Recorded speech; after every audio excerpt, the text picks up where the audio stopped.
30 سال پہلے 40 سال پہلے وہ شہریت چھوڑ چکا تھا، اور اس کا جو بچہ پیدا ہوا سڈنی میں، وہ انڈین پاسپورٹ پہ پھر وہ فلپائن کیسے چلے گئے. ان کی وہاں کچھ راؤ کے ایجنٹوں سے ان سے ملاقاتوں کی خبریں بھی آ رہی ہیں. سری لنکا کی جو ٹیم تھی کرکٹ کی، اس پہ حملہ کس نے کیا تھا؟ چائنیز سینٹر پہ حملہ کس نے کیا؟ وہ BLA کے ان لوگوں نے کیا جن کو پاسپورٹ انڈیا نے دیا. کہیں یہ مثال ہو ہی نہیں سکتی وزیر اعلیٰ بہار اور اتنی گری ہوئی حرکت کرے گا. فیض حمید صاحب کی سرپرستی میں چینل بنے رہے، ان کے فون سے لوگوں کی ٹائم سلاٹ طے ہوتی تھی، ان کے فون سے ٹائم سلاٹ سے لوگوں کو ہٹا دیا جاتا تھا. لیکن جو ایک بہت امپورٹنٹ ایلیمنٹ ہے جوڈیشری، اس کی طرف کبھی کسی نے ہاتھ نہیں اٹھایا، انگلی نہیں اٹھائی. آپ کو لگتا ہے کہ وہ بھی احتساب کے دائرے میں آئیں گے؟ یہ تو وہ تو لائے اس لیے گئے ہیں کہ انہوں نے جناب بانی چیئرمین صاحب کو ڈیالہ سے نکالنا ہے. اگلا سال جو ہے نا جیسے ہی چڑھے گا ساتھ ہی عمران خان کی رہائی ہو جائے گی.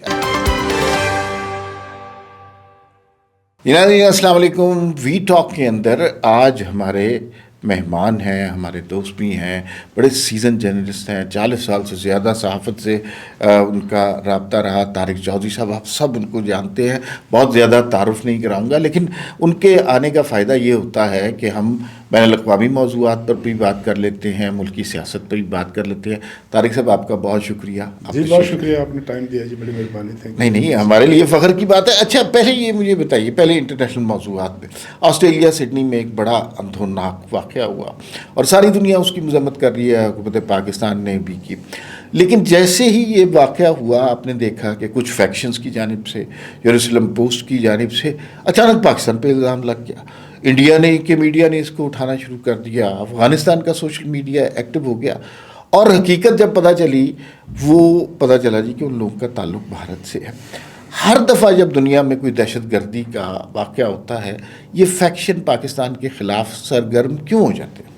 ایک تو میں بہت شکریہ آپ کا. میں یہ ضرور کہوں گا اس موقع پر کہ تفصیلات سب کو پتہ ہے کہ سڈنی میں کیا ہوا اور اس کی ٹائم لائن کیا ہے اور کس طرح سے جو ہے کارنولوجی آف ایونٹس ہے، کتنی تیزی سے چند منٹوں کے اندر میں کہوں گا کہ وہ چیزیں ایکسپوز ہوتی گئیں. انہوں نے پہلے کہا کہ کوئی افغانی باشندہ ہے جو کہ پاکستان سے پاسپورٹ لے گیا تھا، پھر انہوں نے پاکستان پر ڈالا، پھر ہم درد یونیورسٹی ڈالی انہوں نے اس میں، پھر انہوں نے شناختی کارڈ جاری ڈالا. ان کو یہ بھی نہیں پتا تھا کہ پاکستان کا شناختی کارڈ جو ہے اس کی وہ سیریل نمبر کیا ہوتا ہے اور کیسے چلتا ہے، کیونکہ ان کو جعل سازی وہ نہیں کرنی آئی. لیکن میں یہ ضرور کہوں گا کہ جس طرح سے تیزی سے معاملہ ایکسپوز ہوا ہے نا، اس میں ایک چیز کی اب تحقیقات کی ضرورت ہے. وہ یونائٹڈ نیشنز کرے یا امریکہ کرے یا وہ 5 آئیز ہیں وہ کریں کہ کہیں یہ بھی کوئی فاسٹ فلیگ آپریشن تو نہیں ہے، جس طرح پہلگام میں ہوا تھا، جس طرح پٹھان کوٹ میں ہوا، جس طرح سمجھوتا ایکسپریس میں ہوا.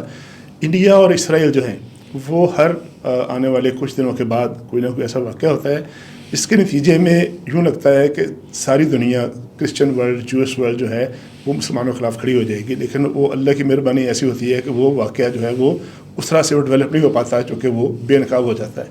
تو اس کی تحقیقات ہونی چاہیے کہ کہیں یہ جو سڈنی کا واقعہ ہے، جس طرح سے فلپائن میں گئے ہیں. اب دیکھیں نا، ایک بندہ جو 30 سال پہلے 40 سال پہلے وہ شہریت چھوڑ چکا تھا، اور اس کا جو بچہ پیدا ہوا سڈنی میں، وہ انڈین پاسپورٹ پہ پھر وہ فلپائن کیسے چلے گئے. اور پھر فلپائن کا یہ جو جزیرہ ہے منڈاناؤ، اس کی جو گزشتہ 200-300 سال کی ہسٹری ہے ایکسٹریمزم کی اور عسکری تربیت کی، اس کی وہ ریزن کچھ اور ہے. لیکن وہاں پر دنیا میں بہت سارے ایسے دہشت گرد ہیں، بہت سارے ایسے تنظیمیں ہیں جو ان کے لیے وہ فری فار آل ہے. پھر وہ وہاں کیسے پہنچا، اور اس طرح کی خبریں بھی آ رہی ہیں کہ وہاں یہ جو برخوردار بچہ کیا جس کا نام تھا ساجد اکرم اور وید اکرم، ان کی وہاں کچھ راؤ کے ایجنٹوں سے، راؤ کے جو وہاں جو ڈیزیگنیٹڈ جو وہاں ان کے آفیسر تھے، اٹیچی وغیرہ تھے، ان سے ملاقاتوں کی خبریں بھی آ رہی ہیں. کچھ تصویریں بھی آئیں گی اور کچھ آ رہی ہیں. یہ پلان کیا تھا؟ اصل اب پلان یہ جاننا چاہیے کہ اس کا مقصد یقینی طور پر یہ ہوگا کہ آسٹریلیا جیسے ملک میں، جو کہ جس کے دروازے کھلے ہوئے ہیں دنیا بھر کے اسٹوڈنٹس کے لیے، دنیا بھر کے مسلمانوں کے لیے، اور وہاں لوگ جاتے ہیں، جا کے خوشحال زندگی گزارتے ہیں، ان کو کہیں مسلمانوں کو اور یہودیوں کو آپس میں لڑانا مقصود تو نہیں تھا. ایک تو اس کی تحقیقات کرنی ضروری ہے. دوسری، یہ جو ہے نا یہ جو ہماری فرسٹ ورلڈ ہے، یہ انڈیا کو نہیں جانتی. انڈیا کو صرف ہم پاکستانی جانتے ہیں، چونکہ ہم نے انڈیا کو بھگتا ہوا ہے. ٹھیک، آپ دیکھیں کہ انڈیا اپنے ملک میں اپنے لوگوں کے ساتھ کیا کرتا ہے، ایتھنک کمیونٹیز کے ساتھ. ایک منٹ لوں گا آپ کا. انڈیا نے سکھوں کے ساتھ کیا 84 میں حملہ کیا انہوں نے گولڈن ٹیمپل پر. اور جب گولڈن ٹیمپل کا بدلہ لینے کے لیے کچھ نوجوانوں نے، دو گارڈز نے اندرا گاندھی کو مارا، تو اس کے بعد جو دلی میں جو قتل عام ہوا تھا جو سکھوں کا، وہ تاریخ میں لکھا ہوا، اور کس طرح سے لوگوں کو زندہ جلایا گیا، آج تک اس کا کوئی حساب کتاب نہیں ہوا. اس سے پیچھے چلے جائیں 1925 میں سب سے پہلی دہشت گرد تنظیم اس دنیا میں اس خطے میں بنی RSS کے نام سے، جس نے 1947 میں 1 سال بعد اپنے جو ان کا فاؤنڈنگ فادر تھا مہاتما گاندھی جی، ان کو قتل کر دیا اس بات پہ کہ وہ مسلمانوں کے جو حقوق ان کو ملنے تھے پارٹیشن پلان کے مطابق اس پہ عمل درآمد نہیں ہو رہا تھا، تو انہوں نے اس کو مار دیا۔ اس کے بعد دوسری دہشت گرد تنظیم مکتی بانی جو تھی 1967 میں، وہ کس نے بنائی تھی؟ ٹھیک، انڈیا نے بنائی۔ اس کے بعد انہوں نے یہ جتنی تنظیمیں ہیں، یہ جو لڑکے پکڑے گئے ہیں سڈنی میں، جتنے واقعات ہوئے ہیں، ایران میں جب اسرائیل نے حملہ کیا ریسنٹلی، تو سب سے زیادہ جاسوس کس ملک کے پکڑے گئے تھے؟ یہ افغانی تھے یا انڈین تھے جو اسرائیل کے لیے جاسوسی کر رہے تھے۔ تو یہ ایک پورا ان کا ایک، اس میں طارق صاحب ایک بات ہے، یہ گیم ہے پرسیپشن کی، جی اور ہم نے دیکھا کہ جب پہلے اس خبر کو، فیک نیوز کو تو اسرائیلی چینلز نے، انڈین چینلز نے، ایون افغان سوشل میڈیا نے بہت اٹھایا کہ وہ پاکستانی نژاد ہیں، لیکن جب یہ پتہ چلا کہ ایک مسلمان نے ہی دہشت گردی سے بچایا، دہشت گرد کو قابو کیا، یہ بہت بڑی خبر تھی نا، وہ جو مسلمانوں کے خلاف اسلامو فوبیا کریٹ کیا ہے، یہ خبر اس طرح چلی نہیں ہے۔ دیکھیں، میں نے وہی کیا کہ وہ ایک پلان کرتے ہیں، اور وہ پلان جو ہے پھر اللہ تعالیٰ کا نظام جو اس کو ناکام کرتا ہے۔ اگر وہ مسلمان، شامی مسلمان اگر وہاں موقع پر موجود نہ ہوتا اور وہ اس پر حملہ نہ کرتا اور اس کو وہ کیپچر نہ کرتا، نیوٹرلائز نہ کرتا اس دہشت گرد کو، تو پھر آج ساری دنیا کے مسلمان جو ہیں کٹہر میں کھڑے ہوتے کہ مسلمان ایکسٹریمسٹ ہیں اور وہ دیگر مذاہب کو وہ قبول نہیں کرتے۔ تو میں یہی کہہ رہا ہوں کہ اب اس بات کی تحقیق بڑی ضروری ہے۔ پہلگام کا واقعہ اسی سال میں ہوا نا، پہلگام میں کہاں گئے پہلگام کے دہشت گرد؟ پہلگام کے ذمہ دار کہاں گئے؟ آج تک انڈیا نے کوئی تصویر دی اس کی، کوئی ان کی آئیڈینٹیفیکیشن دی، وہ غائب کہاں ہو گئے؟ اتنا بڑا ایک واقعہ جس کی بنیاد پر 2 ملکوں کے درمیان جنگ ہو گئی، اس کے ذمہ داروں کو آج تک انڈیا نے آئیڈینٹیفائی نہیں کیا۔ سمجھوتا ایکسپریس میں نے اس لیے بار بار کہہ رہا ہوں کہ یہ واقعہ ریکارڈ پر موجود ہیں، مسلمانوں کو جلا دیا گیا، وہ جو بس کا ٹرین کا واقعہ تھا، انڈین BSF کا سرونگ کرنل تھا، کرنل پروہت، ابھی گوگل کر لیں، اس نے اعتراف کیا کہ ہم نے یہ خود کیا تھا۔ بمبے کا جو اٹیک تھا، اس کے سارے پولیس افسر جو آپریشن میں شامل تھے وہ بعد میں مارے گئے پولیس مقابلوں میں یا شہر میں مختلف واقعات میں۔ تو انڈیا ساتھ ساتھ جو ہے نا ثبوت ختم کرتا ہے۔ ابھی یہ جو ان کے اپنے سکھ ہیں جو نیوزی لینڈ میں واقعات ہوئے ہیں، جو کینیڈا میں واقعات ہوئے ہیں، جو گرپتونت سنگھ ہے، ان کو قتل کرنے کا جو منصوبہ بنایا وہ بے نقاب ہوا، وہ بھی ساری دنیا کے سامنے ہے۔ پاکستان میں 20 سے زیادہ بندوں کو قتل کر چکی ہے انڈین اسپانسرڈ جو ہے رائے۔ اچھا، پھر یہ بتائیں کہ TTP کس نے بنائی ہے؟ یہ بتائیں کہ BLA کس نے بنائی ہے؟ BYC بھی انڈین سری لنکا کی جو ٹیم تھی کرکٹ کی، اس پہ حملہ کس نے کیا تھا؟ چائنیز سینٹر پہ حملہ کس نے کیا؟ وہ BLA کے ان لوگوں نے کیا جن کو پاسپورٹ انڈیا نے دیا، جن کا علاج معالجہ انڈیا نے کیا، جن کے جو تھے ان کو فرار ہونے کی جگہ دی، ان کو اسپانسر کیا، ان کو پیسہ دیا۔ تو ساری دہشت گردی کا گڑھ اس خطے میں انڈیا ہے۔ پھر وہ اپنے ہمسایوں کے ساتھ کیا کرتا ہے؟ 2 منٹ لوں گا۔ 30 سال جو تحریک چلتی رہی تامل ٹائگرز کی، اس کا اسپانسر کون تھا؟ انڈیا تھا نا۔ بالکل۔ 2015-16 میں مداخلت کا یہ عالم ہے کہ نیپال کی پارلیمنٹ جو تھی وہ اس نے کانسٹیٹیوشن پاس کیا، سپٹمبر 2015 سے لے کر جنوری 2016 تک انڈین جو تھا فارن آفس، اس نے کہا ہم اس کانسٹیٹیوشن کو نہیں مانتے۔ ایک ساورن ملک جو ہے کانسٹیٹیوشن پاس کر رہا ہے، وہ اس کو نہیں مانتے۔ پاکستان کے ساتھ 5 جنگیں لڑی ہیں انڈیا نے باقاعدہ طور پر، یعنی مئی کی جنگ تک 5 جنگیں لڑی ہیں۔ اس سے پہلے جس دن پاکستان بنتا ہے، سب سے پہلا حملہ ہوتا ہے ریاست حیدرآباد پر، اور انڈیا فوج کشی کر کے اس پہ قبضہ کر لیتا ہے، جونا گڑھ پہ قبضہ کر لیتا ہے، انڈیا کشمیر پہ قبضہ کر لیتا ہے۔ تو انڈیا جو ہے وہ یہ جو ویسٹ ہے نا، امریکہ اور یورپ ہے، یہ اس کو نہیں جانتے۔ وہ اس کی فلموں سے متاثر ہوتے ہیں، اس کے گلیمر سے متاثر ہوتے ہیں، آپ نے بالکل صحیح کہا، کتھک سے متاثر ہوتے ہیں۔ ان کو یہ نہیں پتا کہ انڈیا کو صرف ہم سمجھتے ہیں، اچھا، دو لوگ ہمارے علاوہ کو نہیں جانتا ان کو۔ اچھا، ہم بھی سمجھتے ہیں، اور دوسرا وہاں پہ جو اقلیتیں ہیں، ابھی آپ نے بہار کا واقعہ دیکھا کہ وہاں کے وزیر اعلیٰ، دنیا میں کہیں یہ مثال ہو ہی نہیں سکتی، وزیر اعلیٰ بہار بہت بڑا علاقہ ہے اور اتنی گری ہوئی حرکت کرے گا۔ اور اب جو ہے نا، ایک طرح سے سارا عالم اسلام جو ہے وہ سراپا احتجاج ہے۔ تو یہ، اور انڈیا میں اس شخص کو فوراً اس کی نشست سے برخاست کرنا چاہیے تھا، کچھ نہیں ہوا۔ اب یہ دیکھیں، یہ جو نتیش کمار ہے، یہ بظاہر دنیا کے کاغذوں میں ایک لبرل آدمی ہے، ایک سیکولر آدمی ہے۔ اگر اس کا یہ عالم ہے کہ اپنے سے کوئی 50 سال کم عمر بچی کا نقاب کھینچتا ہے، اور اس کے ساتھ کھڑا اس کا دوسرا وزیر کہتا ہے کہ اس نے نقاب بھی کھینچا ہے، جسم کو تو ہاتھ نہیں لگایا، یعنی بے شرمی ڈٹھائی کا یہ عالم ہے۔ بہار میں یہ عالم ہے، تو پھر UP میں کیا عالم ہوگا، جہاں ایک گیروے کپڑے پہننے والا جوگی جو آدتیہ جوگی ہے، جو جنونی ہندو جوگی ہے، ہندو ہمارے مطلب ان کا مذہب ہے، اس پہ مجھے کوئی اعتراض نہیں ہے، لیکن اس کی اورینٹیشن یہ ہے کہ وہ ایک جنونی برہمن ایلیٹ کو نمائندگی کرنے والا بندہ ہے، جو کہ گزشتہ 10 سال سے یو پی جو کہ سب سے بڑی ریاست ہے اس کا چیف منسٹر ہے. تو جس ملک میں اس کی ایک ریاست میں ایک جنونی یوگی چیف منسٹر ہو سکتا ہے، جو کہتا ہے کہ جی میری زندگی کا مقصد یہ ہے کہ دنیا سے ان کو صفحہ ہستی سے مٹا دو مسلمانوں کو. انڈیا دنیا کا واحد ملک ہے، دنیا میں آپ نے کبھی سنا ہے کہ ایسا ملک ہو جہاں آپ میری مرضی کا کھانا کھائیں؟ یعنی کسی کے گھر سے اگر بیف برآمد ہو جائے بہار میں یا یو پی میں تو اس کے گھر والوں کو قتل کر دیا جاتا ہے، اس کا گھر تباہ کر دیا جاتا ہے کہ آپ کے گھر سے بیف برآمد ہو گیا. دنیا میں کہیں ایسا ہوا ہے کہ کسی کے گھر سے کھانا اس کی مرضی کا مل جائے آپ اس کو مار دیں؟ مقصد یہ ہے کہ یہ ایک ایکسٹریمسٹ سوسائٹی ہے، ایک دہشت گرد سوسائٹی ہے، جس کے خیال میں سوائے ایک مخصوص برہمن ایلیٹ کے کسی اور کو زندہ رہنے کا حق نہیں ہے. مسلمانوں کے ساتھ جو کچھ ہوا سب کو پتہ ہے. کرسچنس کے چرچ جو ہیں جس ملک میں جلائے جاتے ہیں، جس میں پارسیوں کو زندہ رہنے کا حق نہیں ہے، جس میں جینزم کے ماننے والوں کو ان کے حقوق حاصل نہیں ہے. خود جو ہندوؤں کی نچلی جو ذاتیں ہیں، جو دلت ہیں، دلت کو کوئی وہاں حق حاصل نہیں کرتا انسانی لحاظ سے بھی حق سوائے ایک برہمن ایلیٹ کے باقی سب لوگ جو ہے وہ کہتے ہیں کہ وہ ان کو حق حاصل نہیں ہے. انڈیا کے ایکسٹریمزم کی اس سے بہتر کیا مثال ہوگی کہ جسے دنیا بچر آف گجرات کہتی ہے، وہاں پر وہ ان کا پرائم منسٹر ہے اور تیسری ٹرم ملی. اچھا طاہر صاحب، تھوڑا سا اب ہم ملک کی سیاست کی، انٹرنیشنل افیئر سے ملک کی سیاست کی طرف آتے ہیں. فیض حمید صاحب کا فیصلہ آ گیا، بڑا سخت فیصلہ. میں آپ کو آپس کی بات بتاؤں، بہت سارے لوگ تجزیہ کار جو ہمارے دوست تھے ڈرائنگ روموں میں یہ بات کرتے تھے کہ فیض حمید کے خلاف فیصلہ نہیں آ سکتا، اس کو سزا نہیں ہو سکتی، وہ سابق D G I S I ہے. D G I S I بہت بڑا ہوتا ہے، لیکن ادارے نے احتساب کیا، کڑا احتساب کیا، اپنے اندر سے احتساب کیا. اب کچھ اس طرح کی آوازیں اٹھ رہی ہیں کہ اگر فیض حمید کا، جو کہ اتنا پاورفل جنرل تھا، اس کا احتساب ہو سکتا ہے، تو اس زمانے میں جو جوڈیشری تھی، جو میڈیا تھا، جو سوشل میڈیا تھا، جو بیوروکریسی تھی، اس کا بھی احتساب بنتا ہے. جو چیئرمین نیب کا بھی کسی نے نام لیا.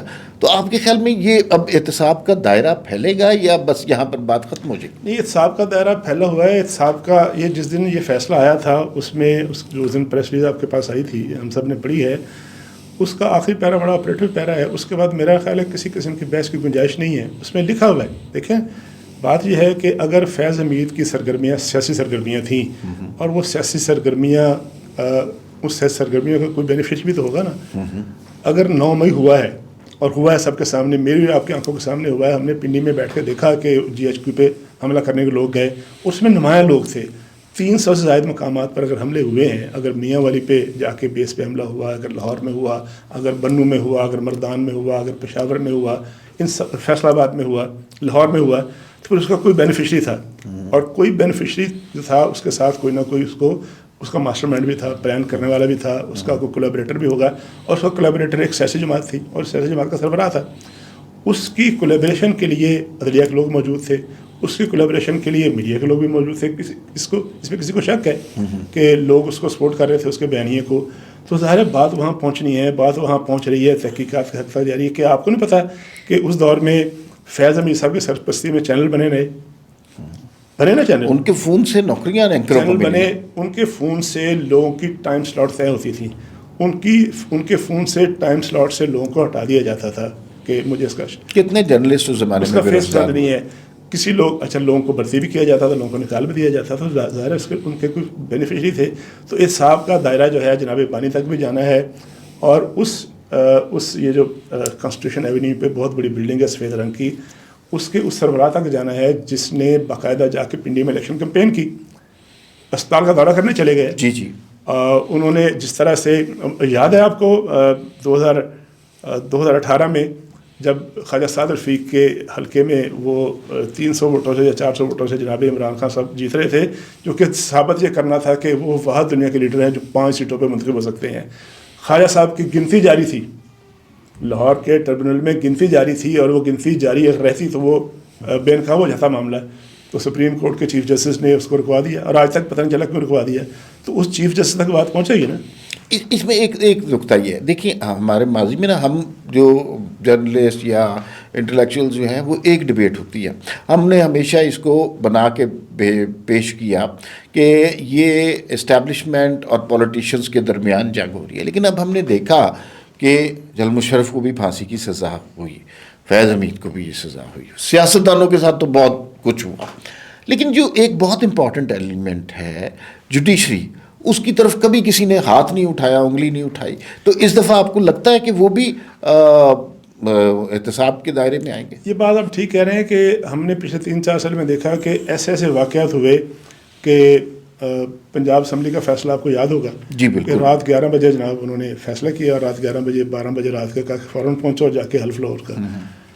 ہوتا یہ ہے کہ جب ہمارے پاناما بڑی امپورٹنٹ وہ جو منصف ہیں ہمارے, جب وہ کسی بات پہ بے نقاب ہو جاتے ہیں تو ان کو بڑا آرام سے راستہ دے دیا جاتا ہے کہ استعفیٰ دے کے گھر چلے جاؤ, پینشن لو, ریٹائرمنٹ دے, اپنے بینیفٹس لو اور اپنے مزے کرو. اب ان تک بات پہنچنی چاہیے, اس میں بالکل میں آپ سے ایگری کرتا ہوں, اور بات پہنچے گی. اس لیے پہنچے گی کہ جب آپ کی کولیبریشن ہو ایک افسر کی, ایک پولیٹیشین کی, اور تیسرا اس کا پارٹنر ہو جو کہ جوڈیشری میں بیٹھا ہو, تو ان تک بات پہنچنی چاہیے کہ کس طرح سے آپ کو یاد ہوگا. میں آپ کو ایک واقعہ یاد دلاتا ہوں, 2 سپٹمبر 2014 کا واقعہ, جب کنٹینر سے نیچے اترے تھے جاوید ہاشمی صاحب استعفیٰ دے کے, بڑی مشہور تقریر ان کی تقریر, اور اسی دن ان کی وہ تقریر جو پارلیمنٹ میں جب انہوں نے استعفیٰ دیا تھا. اب جاوید ہاشمی صاحب ایک مرتبہ پھر بانی چیئرمین کا ساتھ ہیں, انہوں نے کہا تھا, انہوں نے ایک منصوبہ بے نقاب کیا تھا, الفاظ مجھے پوری طرح یاد ہیں. انہوں نے کہا کہ نواز شریف کو اور اس حکومت کو گرانے کے لیے سیاستدان, وہ جو کاف لیگ اور طاہر القادری صاحب اور عمران خان صاحب, اور ان کو جوڈیشری کے ذریعے فارغ کیا جائے گا. یہ ان کی تقریر موجود ہے.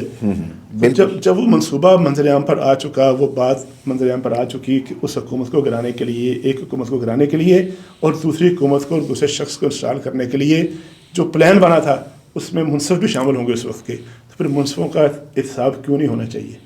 بالکل ہونا چاہیے. اچھا, ایک مختصر سا جواب دیجیے, آپ کا صحافی تنظیموں سے بڑا گہرا تعلق رہا ہے, مشکل سچویشن آپ کا لیے شاید اس کا جواب دینا. بہت سارے اینکر ٹی وی چینلوں پر انسٹال کیے گئے, بہت سارے تجزیہ کاروں کو کروڑوں کی نوکریاں دی گئیں. اچھا, یہ میری دانست میں جو موجودہ قیادت ہے, وہ جو بیانیاں بنانا چاہ رہے ہیں, چونکہ یہ لوگ ابھی بھی اسی نظام کے تحت لگے ہوئے ہیں, تو یہ بیانیاں بننے نہیں دے رہے. ان کو کیا کرنا چاہیے؟ یہ اب مشکل سوال ہے نا. کیا نوکری سے فارغ کر دینا چاہیے؟ کیا ان سے بات کرنی چاہیے؟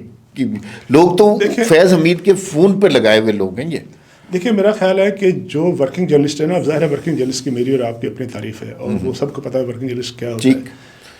کوئی ورکنگ جرنلسٹ ایسا نہیں تھا جس نے اپنی جو پروفیشنل لائنز ہیں, پروفیشنل جو پیرامیٹرز ہیں, پروفیشنل جو معیار اور پیمانہ ہے, اس سے ہٹ کے کام کیا ہو. جرنلسٹ کسی کے بیانیے میں نہیں آتا. جرنلسٹ کے پاس جب خبر آتی ہے, جب کوئی بیانیہ آتا ہے, تو پھر اس کو انالائز کرتا ہے.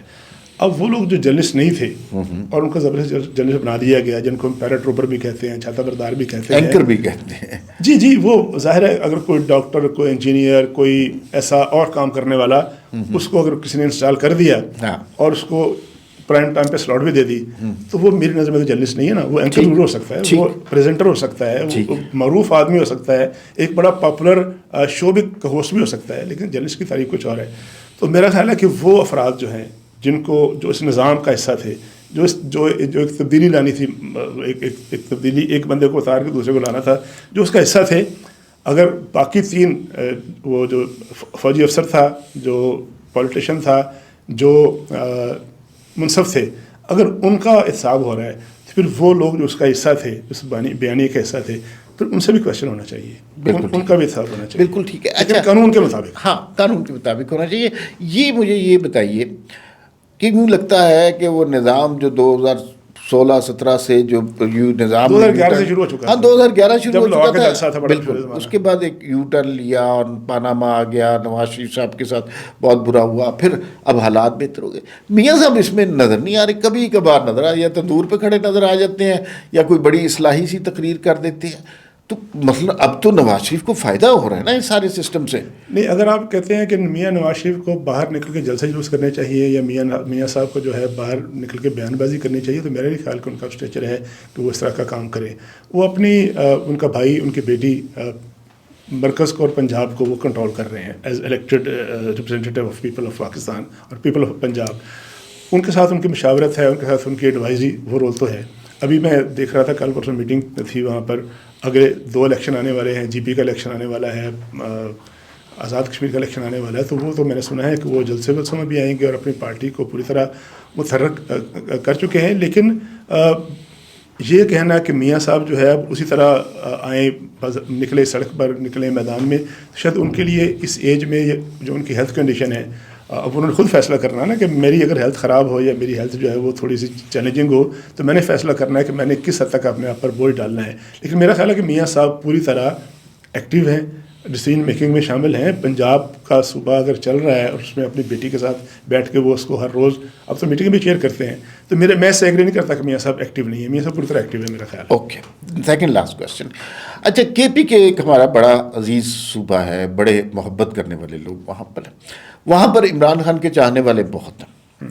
اچھا، وہاں کی جو حکومت ہے وہ محاذ آرائی پر کبھی تیار ہوتی ہے، وہاں پر عوامی فلاح کے کام کم ہوئے اور نظریاتی طور پر لوگوں کو ورغلایا زیادہ گیا. وہاں پہ لوگ یہ ڈیمانڈ نہیں کر رہے، یا کم از کم ہمیں یہی پتہ ہے، پرسیپشن یہ ڈیولپ کی جا رہی ہے کہ نہ انہیں سڑکوں کی ضرورت ہے، نہ اسکول کی، نہ اسپتال کی، نہ بہتر گھروں کی.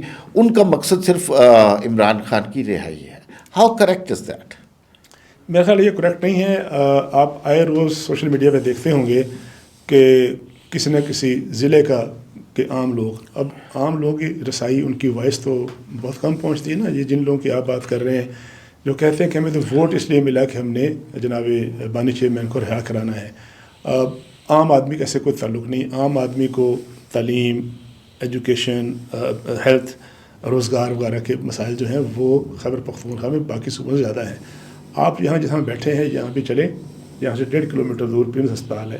اگر آپ اسلام آباد کے تمام ہسپتالوں میں چلے جائیں، اگر آپ کو وہاں 60% لوگ جو ہے خیبر پختونخوا سے آئے ہوئے نہ ملیں، جو علاج کرانے کے لیے اپنے بچے کا، اپنی بہن کا، اپنی والدہ کا، والد کا آئے ہوں اور وہاں بیٹھے ہوئے ہیں پنڈی میں یا اسلام آباد میں، تو اس لیے ہیں کہ وہاں ان کے پاس سہولت نہیں ہے. اگر ان کو وہاں روزگار نہیں مل رہا اور یہاں کے وہ کام کر رہے ہیں پنڈی، اسلام آباد میں یا کراچی تک جا رہے ہیں، تو اس کا مطلب ہے کہ ان کا اپنا صوبہ ان کو روزگار نہیں دے رہا. دیکھیے، یہ جو چوائس تھا نا، یہ عمران خان صاحب کا تھا. اور عمران خان صاحب کے چوائس جو ہے نا پچھلے 5 سال میں، پنجاب کا چیف منسٹر جب انہوں نے بنایا بزدار صاحب کو، تو ان کا چوائس تھا کہ وہ بنی گالہ سے بیٹھ کر پنجاب کو کنٹرول کریں، اور وہ فیصلہ ان کا غلط ثابت ہوا. انہوں نے محمود خان صاحب کو بنایا تو محمود خان صاحب کا فیصلہ غلط ثابت ہوا، وہ ڈیلیور نہیں کر سکے. انہوں نے جناب علی بن گنڈا پور صاحب کو بنایا تو علی بن گنڈا پور صاحب کا فیصلہ ان کا درست ثابت نہیں ہوا.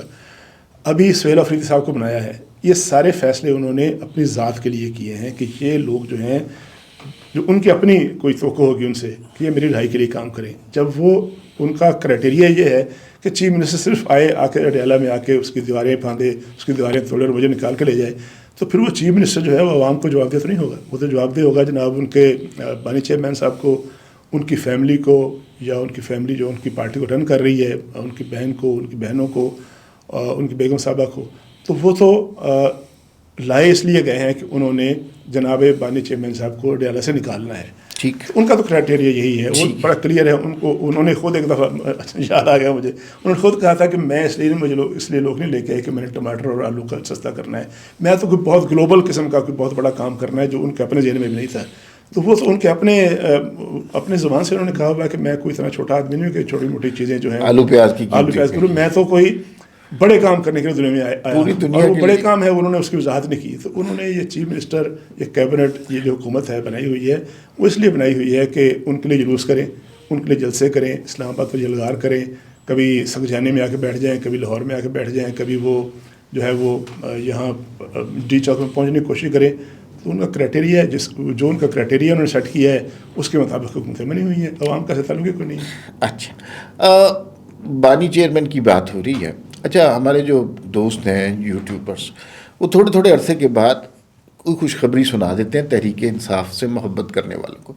کبھی کہتے ہیں جی کہ ڈونلڈ ٹرمپ آ جائے گا تو پھر دیکھیے گا ڈونلڈ ٹرمپ سیدھا اڈیالہ آئے گا اور کنڈا کھولے گا خان صاحب کو. کبھی کہتے ہیں کہ فلاں جج جو ہے وہ چیف جسٹس لگ جائے گا، پھر آپ دیکھیے گا کیا ہوگا. کبھی کہتے ہیں علی امین گنڈا پور جو استعفیٰ کرے گا نا وفاق پہ چڑھائی، تو بس سارے معاملے وہ اڈیالہ سے نکال کے لے آئیں گے. اب نیا سال آنے والا ہے تھوڑے دنوں تک.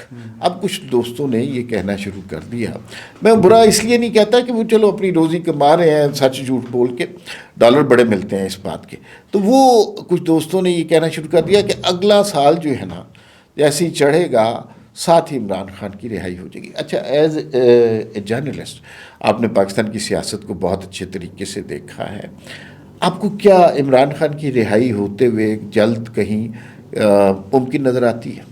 دیکھیں, عمران خان صاحب کے جو مسائل ہیں دو طرح کے ہیں, ایک ان کے سیاسی مسائل ہیں, ایک ان کے قانونی مسائل ہیں. جو قانونی ایشوز ہیں وہ تو قانون کی عدالتوں میں طے ہونے ہیں. وہ کنوکٹڈ ہیں تو کنوکٹڈ جو ہے اس کو ریلیف لینے کا طریقہ ہے کہ وہ اس سے ہائی کورٹ میں جائے, ہائی کورٹ سپریم کورٹ میں جائے, اور سپریم کورٹ اور ان فورم سے جا کے وہ اپنا ریلیف لیں, انصاف لیں. اگر ان کے خیال میں انصاف نہیں ہوا اس کی طرف تو ان کے لوگ جو ہیں ابھی تک وہ نہیں گئے اس طرح سے جس طرح سے جانا چاہیے. دوسرا ان کے مسائل ہیں سیاسی نوعیت کے, اور سیاسی نوعیت کے مسائل جو ہیں وہ ٹکراؤ سے حل نہیں ہو سکتے. یہ نہیں ہو سکتا کہ آپ ان کی, وہ چونکہ کرکٹر رہے ہیں, کھلاڑی رہے ہیں, اور کھلاڑی کے طور پہ ان کی ایک نفسیات ہے کہ مخالف کو پوری طرح زیر کر لینا. وہ جس طرح سے گھٹنا گردن پہ رکھ کے اپنے مطالبات منوانا چاہتے ہیں اس طرح ممکن نہیں ہوگا اس صورتحال میں. ان کو اپنی جو مد مقابل سیاسی قوتیں ہیں, پیپلز پارٹی ہے, نون لیگ ہے, JUI ہے, ANP ہے, MKM ہے, ان سے بات کرنی پڑے گی, پارلیمنٹ سے بات کرنی پڑے گی. سیاسی مسائل کا حل جو ہے وہ پارلیمنٹ سے نکلے گا, اور قانونی مسائل کا حل جو ہے وہ نکلے گا عدالتوں سے. سوشل میڈیا کے پروگراموں سے پذیرائی بہت ملے گی, فالوورز بہت ملیں گے, لائکس بہت ملیں گی. جو ہم جیسے لوگ کوئی بات کر لیں گے ان کو گالیاں بھی بہت زیادہ پڑیں گی, لیکن ان کے مسائل حل نہیں ہو سکتے. مسائل حل ہونے کا طریقہ یہی ہے کہ انگیج کریں, اور ان کے اپنی پارٹی کے لوگ جو ہیں اس لیے بہت زیادہ اس بات کو ایڈوکیٹ کر رہے ہیں کہ ہمیں بات کرنی چاہیے. فواد چودھری جیسے جو سمجھدار لوگ ہیں وہ کہتے ہیں کہ یار بات کریں. جو قریشی صاحب بیٹھے ہیں اور بہت لوگ ہیں جو بات کرنے کے حامی ہیں, جو بات کرنا چاہتے ہیں. اسپیکر صاحب جو ہیں وہ بار بار کہہ چکے ہیں کہ آئیں پارلیمنٹ کے فورم پر بات کریں. تو سیاسی مسائل سیاستدانوں کے ساتھ, اور قانونی مسائل وکیلوں کے ذریعے جو پروفیشنل جو ہے بیس پہ کیس لڑے, وہاں سے راستہ نکلے گا. باقی ہمارے بھائی دوست ہیں, یوٹیوبرز ہیں یا کوئی اور ہیں, تو ان کا اللہ نے رزق لگایا ہوا ہے, اچھی بات ہے. اگر ملک میں روزگار کی شرح بڑھتی رہے تو اچھی بات ہے, اس میں بڑی بات کون سی ہے. اچھا, میں آپ کی موجودگی کا فائدہ اٹھانا چاہتا ہوں. مجھے یہ بتائیے کہ عمران خان اور فیض حمید کے بارے میں, اس نیکسس کے بارے میں یہ بات معروف ہے کہ ان کا منصوبہ تھا 10 سال کا, اور پھر فیض حمید صاحب آرمی چیف بنیں گے, پھر عمران خان صدارتی نظام لیں گے. اس طرح کی باتیں ظاہر ہے حتمی طور پہ تو نہیں, لیکن یہ باتیں بہت معروف ہیں. اس طرح کا ان کا منصوبہ تھا 10 سال کا, نہیں چلا. خدا کا منصوبہ کچھ اور. اب بھی ہم کہیں سے آوازیں سن رہے ہیں کہ لمبی کوئی منصوبہ ہے. تو نہیں, لمبا منصوبہ کیوں ہے؟ دیکھیں نا, بات یہ ہے کہ 2024 میں الیکشن ہوئے ہیں, اور اس کے بعد 2029 میں الیکشن ہونے ہیں. 5 سال بعد الیکشن ہوں گے, اور اس کے بعد جو ہے ابھی تک تو مجھے کوئی نظر نہیں آیا کہ کسی نے کوئی ایسی بات کی ہو کہ کوئی لمبا منصوبہ ہے, نظام تلپٹ ہو جائے گا, نظام الٹ دیا جائے گا, صدارتی نظام آ جائے گا. اور اس نظام کے سارے جو کل پرزے ہیں, اس نظام کے جو سارے ایلیمنٹس ہیں, پلرز ہیں, وہ ایک دوسرے پر اعتماد کا اظہار کر رہے ہیں. وہ ایک دوسرے کے ساتھ بڑے کمفرٹیبل ہیں, اور ان سب کا خیال, اور یہ بات ہم محسوس کرتے ہیں, آپ محسوس کرتے ہیں کہ وہ جو روڈ میپ ہے, ایک سمت کا تعین ہے نا. دیکھیں, معیشت کا مسئلہ ہے, یا ہمارے فارن افیئرز ہیں, یا ہمارے جو انٹرنل مسائل ہیں, ہماری دہشت گردی پر قابو پانا ہے, یہ 3-4 بڑے ایشوز ہیں نا. ان پر ہماری ساری جو پولیٹیکل ایلیٹ ہے, جو ہماری اسٹیبلشمنٹ ہے, ہماری جو الیکٹڈ پارلیمنٹ ہے, ہماری جو پروونشل حکومتیں ہیں سوائے خیبر پختونخوا حکومت کے, سب کے اندر اتفاق رائے پایا جاتا ہے. تو پھر میرا خیال پھر نظام پلٹنے کی بات کیوں کی جائے؟ مطلب ہے کہ باقی ہر ایک کی خواہش ہوتی ہے کہ میں یہ الیکشن بھی جیتوں, اگلا الیکشن بھی جیتوں, اور اس سے اگلا الیکشن بھی جیتوں, لیکن وہ جائز طریقے سے الیکشن جیت کے اگر 10 سال کو رہے یا 15 سال رہے تو اس میں تو کوئی ورجی نہیں ہے. لیکن نظام کو ختم کر کے نیا نظام لانے والی بات میں نے کبھی نہیں سنی کہیں سے. ٹھیک ہے, طارق چودھری صاحب, آپ کی تشریف آوری کا بہت شکریہ. آپ جب بھی تشریف لاتے ہیں آپ سے کچھ سیکھنے کا موقع ملتا ہے. آپ کی تشریف آوری کا شکریہ. ناظرین, پھر ملاقات ہوگی. اللہ حافظ.